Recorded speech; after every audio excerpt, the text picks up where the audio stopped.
This wonderful, idiotic edifice, hidden out of the way by the Castletown estate near Selbridge, represents a story that contains a warning from the past to all of us today.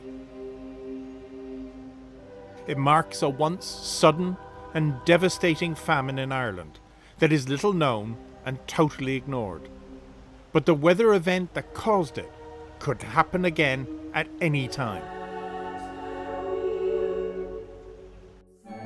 On the last day of 1739, Ireland awoke to find itself in the grip of what in effect looked like a mini ice age. Right across Europe there was a sudden drop in temperature that froze rivers, shut down major industry, and began what was described as an almost biblical ordeal by drought, flood, fire, famine and plague that has few parallels in Irish history. So says the introduction to one of the few books ever written about this event, called Arctic Ireland, by Professor David Dixon. It's really easy for us to forget how much industry was driven by the river, how people's water supplies were driven by the river, how hunting and fishing would have been as a much more major source of food, even back then, would have been impeded by a frozen river. Initially there was happiness and fun associated with the ice-covered rivers. But very quickly, with all the mills out of work, people were quickly laid off. But what happens is that it's severe because it stays cold and it stays persistently frosty into the spring of 1740. And it's accompanied by a lack of snowfall and a lack of rain, obviously. So you've got this drought accompanying the cold weather itself. It's just very severe. In terms of its impacts on Ireland, it's not just that Ireland is experiencing this weather, it's that most of Western Europe is also experiencing the weather too. You had some food riots, you had granaries being broken into, you had threats delivered to merchants and bakers, you had ships, merchant ships being boarded in different port cities where the populace felt that that ship was exporting corn or food to some other part of Europe. The people couldn't get food because the potatoes rotted in the ground. They couldn't get heat because the ground was so cold you couldn't dig the turf. The rivers were frozen, so the coal couldn't come up the Liffey. So people died of hypothermia, people died of starvation, and that year became known as the year of the slaughter. So many people died. The people were falling by the roadside with hunger, and a lady that lived very close to here, very wealthy lady I might say, Catherine Connelly, decided she was going to do something about it. So she decided she was going to build, with the help of all the people in the locality, she would pay them, rumour has it, a penny a brick. She would pay those people to help build this, what some people see as a folly, but to me it's in memory of a horrendous time in our history that is forgotten really. And she built this folly in 1740 and called it Connellys Valley after her dead husband, William Speaker Connelly.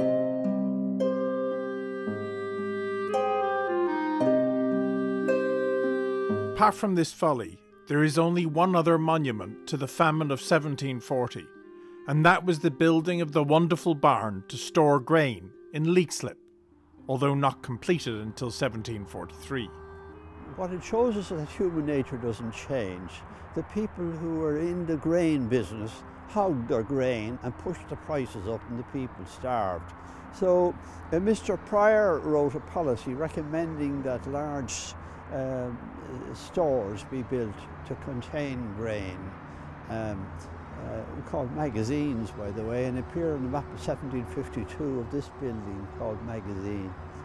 So Catherine Connelly, who was the widow of the Speaker of the House of Commons, who was then the richest commoner in Ireland, went ahead and built this massive thing with Mr. Lynn doing the building. Strangely enough, Leixlip seemed to be coping well with feeding their poor, compared to other areas around about. There is a sense that people come in from outside to be fed in Leixlip because the parish decided to ration the feeding. They badged the poor, and they were all required to turn up on a Tuesday evening at the church to receive their badge put on their shoulder, and that gave them a license to beg in the town. The Great Frost remains today the longest period of extreme cold in European modern history, during which, in Ireland, it is estimated that out of a population of around about 2.5 million, about 340,000 people died, although no one is really sure about the exact figure, and that happens in a period of about 18 months. It is thought that the weather was affected by possibly a volcanic eruption in Japan a year earlier. If you go to a Greenland ice sheet, for example, you can drill a core 2 miles deep till you hit bedrock, and you can melt that ice and you can measure the amount of sulfate is in each annual layer. And you'll see, if you look at the sulfate values for 1739, that there's a huge spike in sulfate, and that's the real telltale sign that a major volcanic eruption has occurred somewhere. Neither this folly nor the wonderful barn are easily accessible to the public, nor are they promoted for what they can tell us about our past. Our ignorance of history is not because of a lack of information, but of a huge amount of indifference. I remember being told as a student, if you forget the past, history repeats itself. It's important to remember what has happened and to learn from it. And this is a marker to help us learn from it. We have been really lucky. We haven't experienced big volcanic eruptions on the order of previous centuries. We don't know how our modern food systems would deal with this sort of thing. And another big eruption or sequence of eruptions could happen basically at any time. And we'll probably be put sorely to test, and undoubtedly we'll find that our systems are not as robust to this sort of event as we might like to believe. All the more reason, therefore, for these monuments to be remembered, and the lessons learned of what can happen suddenly and with potentially deadly effect.